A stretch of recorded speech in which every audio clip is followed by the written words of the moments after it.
Hi, I'm Adrian Haverstadt, and welcome to the Justice Center at Dr. Halvey.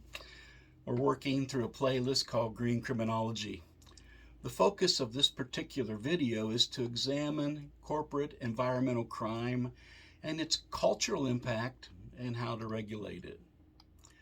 Corporate environmental crimes refer to illegal or unethical actions committed by corporations or other large organizations that harm the environment.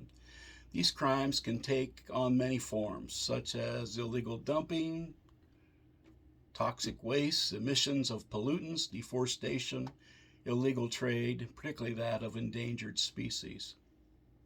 The impact of corporate environmental crimes on the environment can be severe and long-lasting. Illegal dumping of toxic waste, for example, can contaminate soil, water, and air, leading to health problems for people and wildlife living in the affected areas. Emissions of pollutants can contribute to air and water pollution, leading to respiratory problems and other health issues. Deforestation can lead to habitat loss for wildlife, soil erosion, and the release of carbon dioxide into the atmosphere, which some believe contributes significantly to climate change.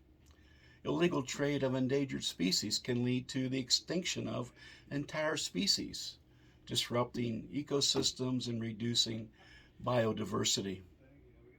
Corporate environmental crimes can also have economic impact.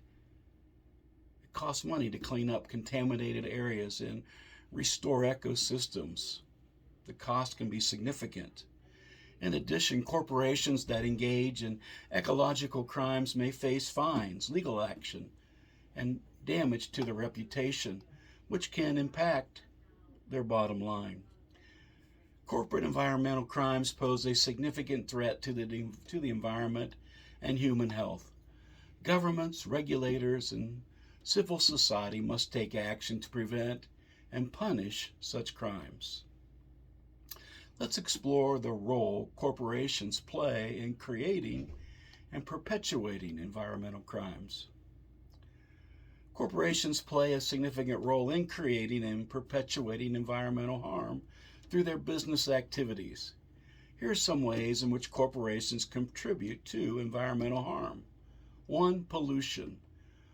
Corporations often emit pollutants such as carbon dioxide, methane, other greenhouse gases that contribute to climate change, or so some think.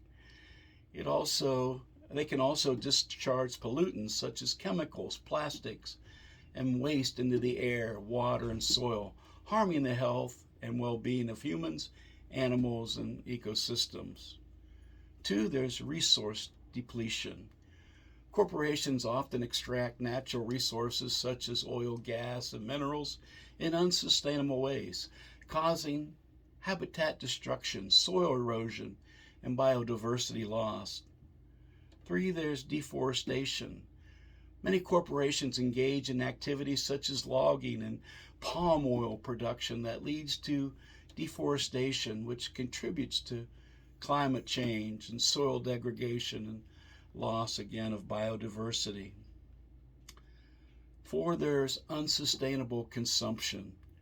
Corporations often produce goods and services that are designed for planning overconsumption, leading to waste and pollution.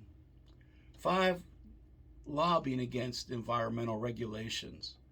Corporations often lobby against environmental regulations that could limit their profits, such as emission standards, land use regulations, and pollution control. Let's wrap up this session by exploring the importance of corporate environmental regulation and its limitations when it comes to the fight against environmental crime. Corporations significantly impact the environment, and addressing environmental harm will require systematic change in business practices and regulations.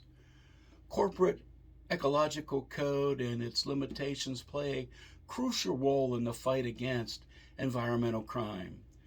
These regulations help establish and enforce rules for businesses and organizations to minimize their negative environmental impact. However, the limitations of these regulations can hinder their effectiveness in combating ecological crime. One of the primary benefits of corporate environmental regulation is that it sets standards and guidelines for companies to follow in order to protect the environment. By imposing restrictions on things like pollution, waste disposal, resource use, these regulations can help to prevent environmental damage and degradation. They can also help to hold companies accountable for their actions and promote a culture of environmental responsibility. The limitations of these regulations can make it difficult to effectively combat environmental crime.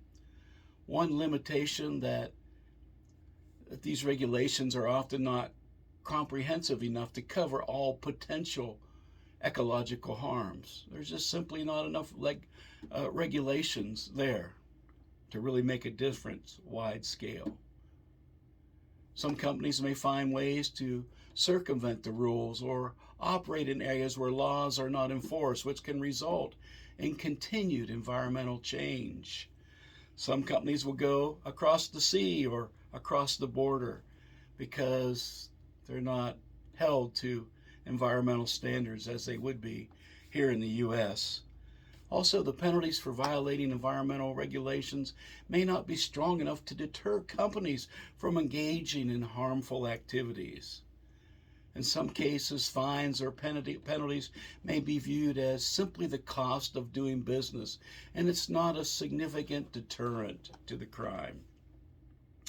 To combat environmental crime effectively, it is essential to have strong regulations in place and enforce them consistently and effectively around the world.